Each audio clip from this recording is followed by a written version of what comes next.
Bonjour Buridan. Bonjour. Ça va bien? Ça va. Oui. Bon, alors au départ tu voulais être chorégraphe. Qu'est-ce qui t'a amené à la chanson? Le goût des mots. J'avais très envie d'écrire depuis longtemps et de partager ces mots-là sur une scène en fait. Donc la chanson s'est imposée un peu d'elle-même comme moyen. D'accord.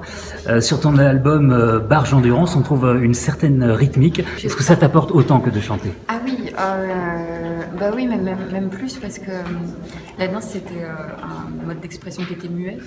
Et moi, étant quelqu'un de très très réservé, très timide, du coup c'était un art qui me permettait un dépassement supplémentaire. Et puis oui, on retrouve effectivement dans le chant la rythmique, l'expressivité des émotions, etc. Donc je suis plus que comblée d'avoir finalement opté pour la musique que pour la danse. Et tu continues la danse quand même un peu?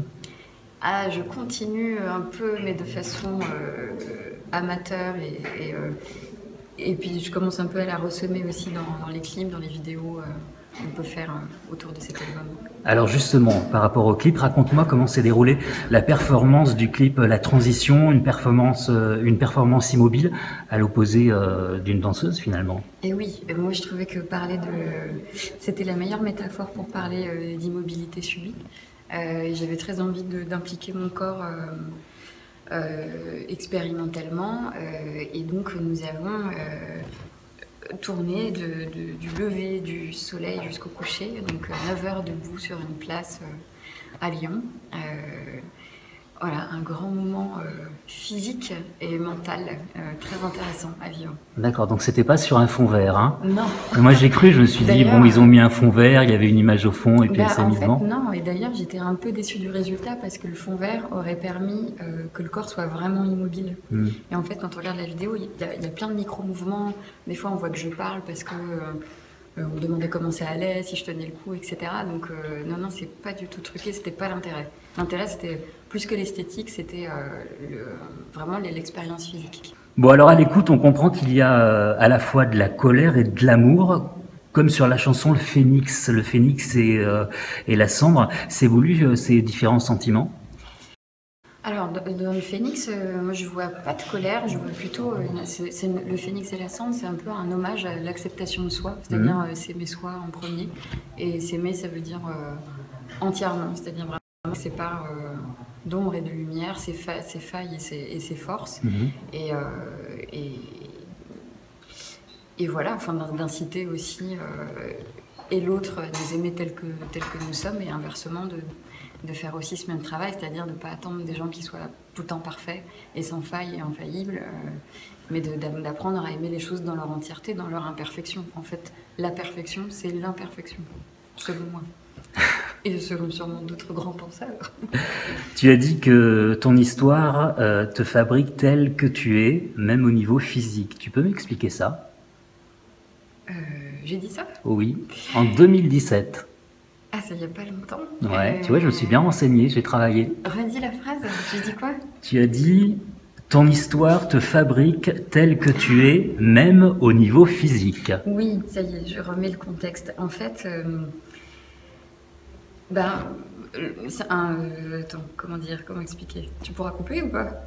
Non, mais c'est bien d'avoir du temps comme ça. Par exemple, moi j'ai été élevée comme une petite fille dans les années 85, 90, etc.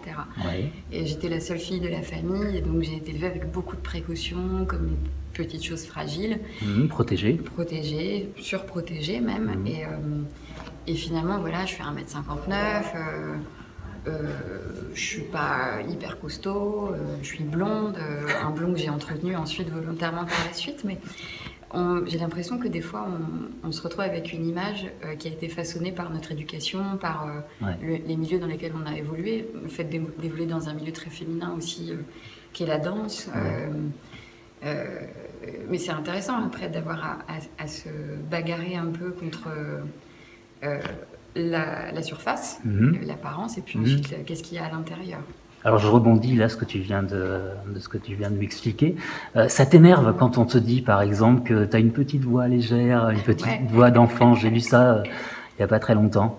Ouais, c'est vrai que ça m'énerve et à la fois Quoi dire d'autre? Je suis pas quelqu'un qui parle fort, même voilà, dans la vie de tous les jours.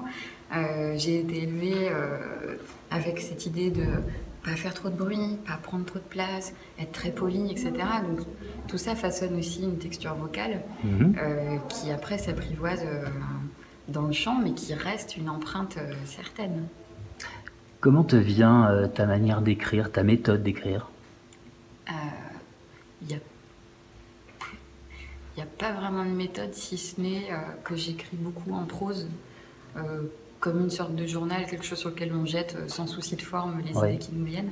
Et de ça naît parfois une phrase où je me dis tiens, ça, il y a quelque chose rythmiquement qui me parle, qui peut déclencher éventuellement une chanson si je tire la bobine. Donc c'est plutôt ça la méthode. Et les idées te viennent comme ça peut venir n'importe quand, n'importe où? Oui, de lecture, de films qui véhiculent des idées qui nous frappent, ou des émotions, des événements à dépasser dans nos vies personnelles ou dans la vie de nos proches. Et de se dire, tiens, parler de ça, ça me semble être intéressant, voire nécessaire.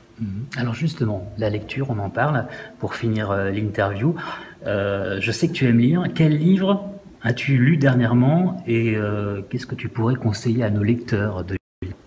Un livre qui t'a plu beaucoup ces derniers jours ou derniers mois? Alors, plutôt dernier mois, c'est un livre de Jean, je ne sais pas comment on prononce, elle s'écrit Jean, mais c'est une femme, Hegland, Hegland, qui a écrit un livre qui s'appelle Dans la forêt, qui a été traduit en français il y a quelques années, alors que ce livre a été écrit dans les années 90, je crois. Et c'est un livre de projection un peu apocalyptique sur les États-Unis, crise pétrolière, plus d'électricité.